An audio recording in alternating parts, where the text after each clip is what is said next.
Hi, I'm Rebecca. During this lesson, we're going to look at inverse trigonometric functions. Let's look at our specific objectives. We want to review the inverse sine function, the inverse cosine function, the inverse tangent function, and solving triangles and equations. Let's begin with a definition of the inverse sine function. The inverse sine function, denoted sine inverse x, or arcsine x, is defined by the following. Y equals sine inverse x, or y equals arcsine x, means that x equals the sine of y for x between -1 and 1 inclusive, and y in the interval between -π/2 and π/2 inclusive. Let's start off with an example of using this definition. What we want to look at is working the following problem. What is meant when we see this notation? Well, you can read it sine inverse of -1. What we're looking for is going to be an angle or a real number whose sine is equal to -1. And we want to make sure that that particular angle is a value between -π/2 and π/2. In this particular instance, that value, which we could think of as an angle theta, the sine of theta would have to equal -1, and so we can say that that value has to equal -π/2. Let's look at arcsine √3/2. Here, this expression is representing an angle, theta, whose sine is √3/2. And again, we have to make sure that that angle would be in the interval from -π/2 to π/2 inclusive. So in this particular instance, the angle whose sine is equal to √3/2, and which is within that interval of values, is going to equal π/3. Now let's look at these two problems worked with a calculator. What we're going to do is use that inverse sine, which on many calculators can be found by doing second sine. Here, we're going to take the inverse sine of -1, and note that what we're going to be doing here is working in radian mode. And so for that reason, when we press our enter key, we come up with a value of -1.57 approximately. Now recall that our answer was -π/2. Just to double check that this is actually giving us back the same result, we can put in our exact answer and see the approximation is the same. Let's also consider the inverse sine of √3/2. Now notice that on the calculator, what's going to occur is that even though we have arcsine as a separate type of symbolism, we'll be always looking at inverse sine in the first symbolic format instead. We have approximately 1.05, and if we take our answer of π/3, we can note that we get an equivalence. Now, there are different ways to represent an inverse trig function. Let's look at an example. We want to represent the inverse sine function verbally, numerically, graphically, and symbolically. Now, first of all, if we're thinking about representing an inverse sine function verbally, then what we're looking at is trying to compute inverse sine of x. And what we want to do is evaluate that for our x value greater than or equal to -1, less than or equal to 1.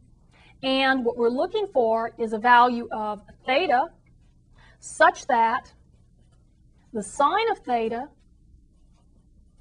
is equal to x. And what we need to make sure of is that our value of theta is between -π/2 and +π/2. So anytime you're looking at an inverse sine function, you need to remember that what you're looking for is an angle. And that angle has to have certain side conditions that correspond to it, and these are the side conditions that we're worried about. The second way that we want to represent this inverse sine function is going to be to represent it numerically. And so what I'm going to do is to look at a table of values where, first of all, what we're going to be looking at will be x compared to sine of x. So notice that what I have on the top row would be values of x between negative pi over 2 and pi over 2. And we have our common values that we're accustomed to working with. This is negative pi over 2, negative pi over 3, negative pi over 4, negative pi over 6, 0, and then the same values in the positive frame.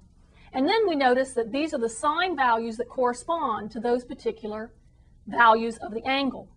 What happens with the inverse sine function is that we end up switching our x's and our y's. That is, what was an angle here and the corresponding sine value of that angle becomes, when we go with the inverse sine function, here's that value of -1, and we're going to give back the angle that corresponds.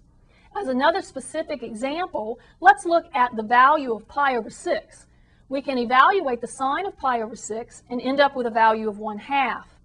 If instead we are given the value of 1/2, then we would correspond with that value the angle between negative pi over 2 and pi over 2, which corresponds, which is in this case pi over 6. So again, this is an x and this is a y. Down here we switch so that we end up giving the value and then coming back with the angle that corresponds to that particular value.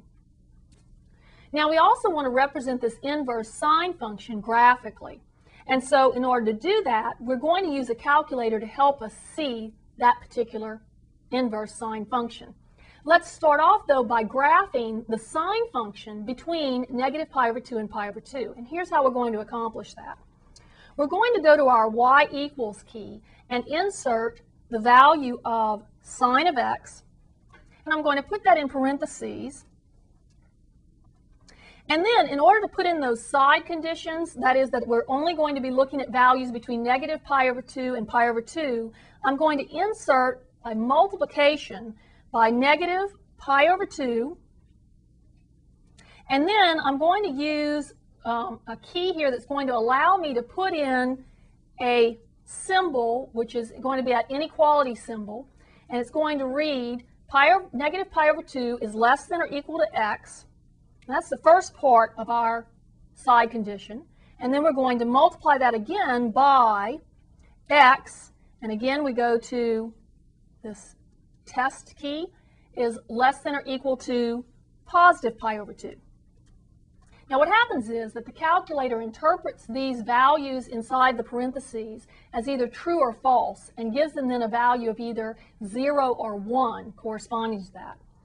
Now what I want to do is also type into our y equals the inverse trig function.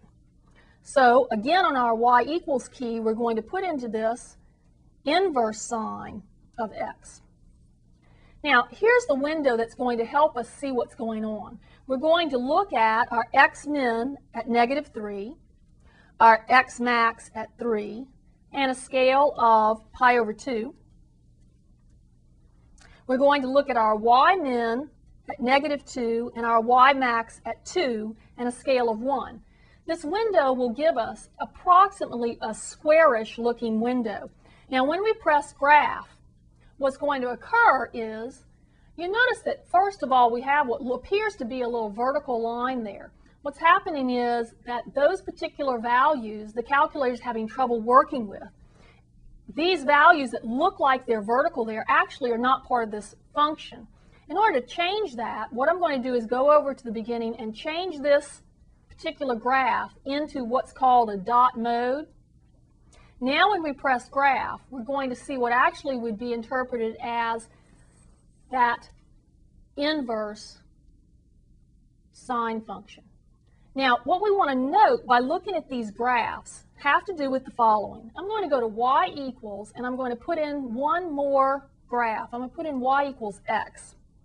And when I press graph, what we note is that these two functions are actually reflections of each other across the line y equals x. And this is how inverses should be. Now the other type of way that we want to be able to write down that inverse sine function is symbolically. And there are two types of symbolisms that we want to use. And so the first is going to be to write down that we have f of x equals inverse sine of x. And the other way that we can write it is that f of x equals arcsine of x.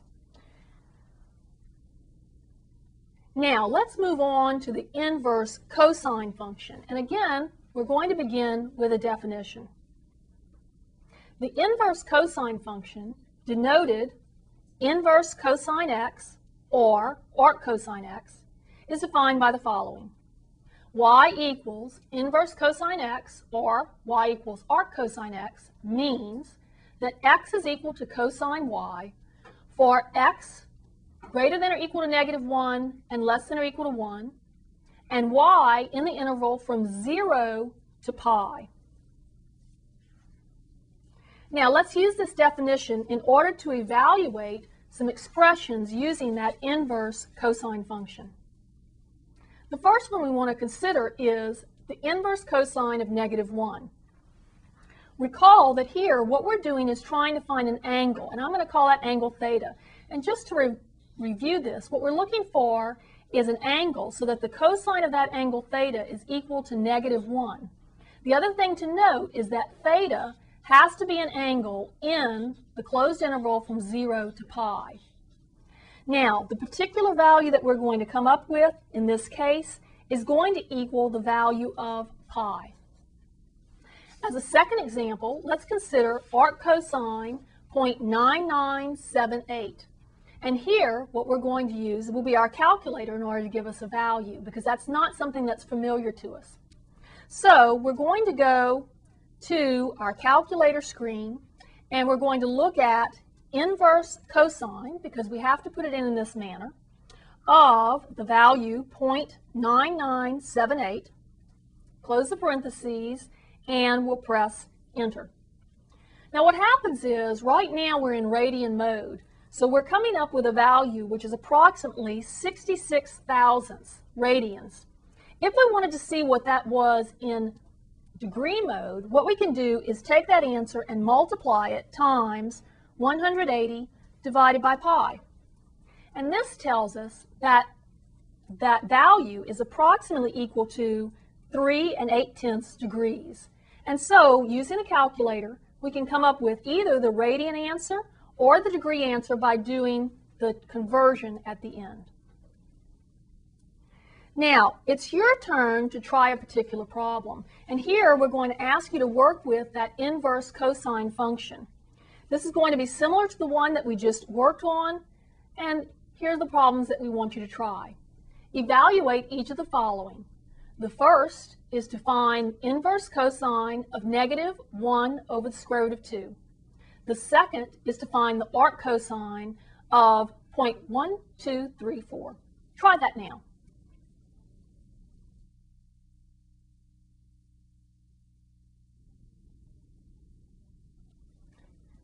Let's begin with part A. Here we're going to be looking at evaluating the inverse cosine of -1 over the square root of 2. Recall that what this means is that we're looking for an angle whose cosine is equivalent to this value. We also want to make sure that that angle is in the interval from 0 to pi. Now recall that between 0 and pi over 2 we'd end up with only positive values. So to get this negative value, we're going to have to be looking for an angle between pi over 2 and pi.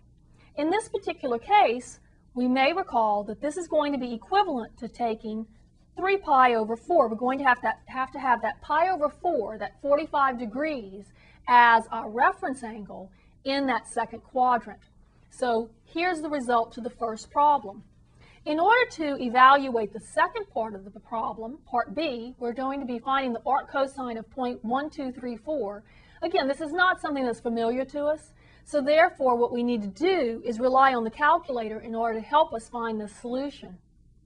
Let's look at that now. We're going to take the inverse cosine of 0.1234, and we come up with our value, which is 1.447 approximately. And again, this is in radian measure. So once more, if we wanted to see what this was in degree measure, we can take that answer and multiply times 180 divided by pi in order to convert to degree measure. And that gives us an answer which is approximately 82 9/10. Next, we're going to move on to the inverse tangent function. And again, we're going to start by giving a formal definition. The inverse tangent function, denoted inverse tangent x or arctangent x, is defined by the following. Y equals inverse tangent x or y equals arctangent x means that x is equal to the tangent of y for y in the interval between negative pi over 2 and pi over 2. And this time, notice that we do not want to include those two values on the outskirts of this interval because of the fact that at that point we end up with the tangent being undefined. As our first example, what we're going to do is look at evaluating the following expression. Let's consider the inverse tangent of 1 over the square root of 3. Now, here what we're doing is looking for an angle whose tangent is equivalent to 1 over the square root of 3. And that angle has to have a value between negative pi over 2 and pi over 2. What's going to occur is that the values between 0 and pi over 2 will give us always, for all three of these inverse trig functions, those will give us the positive values. Here then, we're looking for a value between 0 and pi over 2, which has this particular setup. And in this particular case, what happens is that we can come up with a value of pi over 6. Now, to see that, what you could do is quickly sketch out a triangle and think about the fact that we'd have the opposite over the adjacent in this manner. And now this would be a format that you're familiar with. Notice that we'd have the 1, the square root of 3, and the 2, and we're looking for this angle, which turns out to be the value of pi over 6. The second thing that we want to consider is looking at a calculator version of this graph. And so what we're going to do is use our calculator in order to come up with a graph of that inverse tangent function. On y equals, let's look at inverse tangent of x. Now we're going to set an appropriate window. And so here, what I'm going to choose is an x minimum value of -8, a maximum value of 8, and we'll keep the scale at 1. For our y minimum, we want to use a negative pi and a maximum value of pi. And we're going to use a scale of pi over 2. Let's graph. Here, what we're seeing is that inverse trigonometric function being drawn. Notice that the minimum value is going to be at negative pi over 2, and the maximum value would end up looking like it's leveling off at pi over 2. Actually, they never hit the minimum and the maximum values, but we're going to end up seeing that as that leveling off effect on our graphs. Now, the next thing that we were going to consider will be an application which is going to require the use of these inverse trigonometric functions. Here's the application. During the course of a month, the moon goes through different phases. Angle theta in the formula below is called the phase angle of the moon, and it varies from 0 degrees to 360 degrees as the moon completes one orbit of the Earth. The phase f of the moon may be determined by the equation f equals 1/2 times the quantity 1 minus the cosine of theta. Now, the value of f corresponds to the fraction of the face of the moon that is illuminated. What we want to do is find the phase angle theta for given phases of f. We're going to work this problem for two different values. We want to assume for this problem that our value of theta is between 0 degrees and 180 degrees. And so for the first example, we're going to look at our f value being equal to 1/4. Now, remember that we had that formula that was given to us, which actually told us that f was equal to 1/2 times 1 minus cosine theta. So we're going to substitute into that formula where we'll have our 1/4 in place of f is going to equal, and we're going to have here 1/2 times 1 minus the cosine of theta. Now, in order to solve this, algebraically, the first step could be to multiply both sides of the equation by 2. Doing that is going to yield 1/2 on the left is going to equal, and when we multiply by 2 on the right, notice that's going to eliminate this fraction, and so we can simply write 1 minus the cosine of theta. In our next step, we're going to try to isolate the term that involves theta, and we can do that by subtracting 1 from both sides of the equation. So 1/2 minus 1 gives us a negative 1/2, and that's equal to the negative of cosine theta. Let's multiply both sides of the equation by negative 1. We'll end up with 1/2 equals the cosine of theta. Now, notice that what we're looking at here then is trying to solve this equation where we want to find an angle, theta, whose cosine is equal to 1/2. That's exactly the definition that was given to us when we were dealing with inverse cosine. So therefore, what we can do is rewrite this as the inverse cosine of 1/2 is going to give us that angle theta that we're looking for. The other thing to note is that we were told in the problem to assume that we were dealing with an angle of theta that was between 0 degrees and 180 degrees. Now, the reason that's important to us is the fact that we know that inverse cosine will always give us a value of theta between 0 and pi. And these are the degree equivalents to that radian measure that was given. Now, if we're looking for an angle whose cosine is equal to 1/2, then what's going to happen is we're looking for an angle that would be between 0 and pi over 2, because it would have to be yielding a positive value. To end up with a cosine of 1/2 means that we're working with an angle which is equal to 60 degrees. And so we can write down our answer, theta equals 60 degrees. Now, to interpret this result, what that is telling us is that the 1/4 of the face of the moon is showing when the moon has actually gone 60 degrees in its orbit around the Earth. So again, the F value, you recall, was equal to the face of the moon that we were working with, and the value we come up with, theta here, is telling us how far the moon has traveled in its orbit around the Earth. Now let's try the same problem again with a different value of F. The value of F we want to consider now is equal to 3/4. And so, again, what we're going to do is substitute into that formula. We'll have 3/4 equals 1/2 times 1 minus the cosine of theta. Here, we're going to begin in the same manner as in our last problem. That is, we're going to multiply both sides of this equation by 2. That will yield 3/2 equals 1 minus cosine of theta.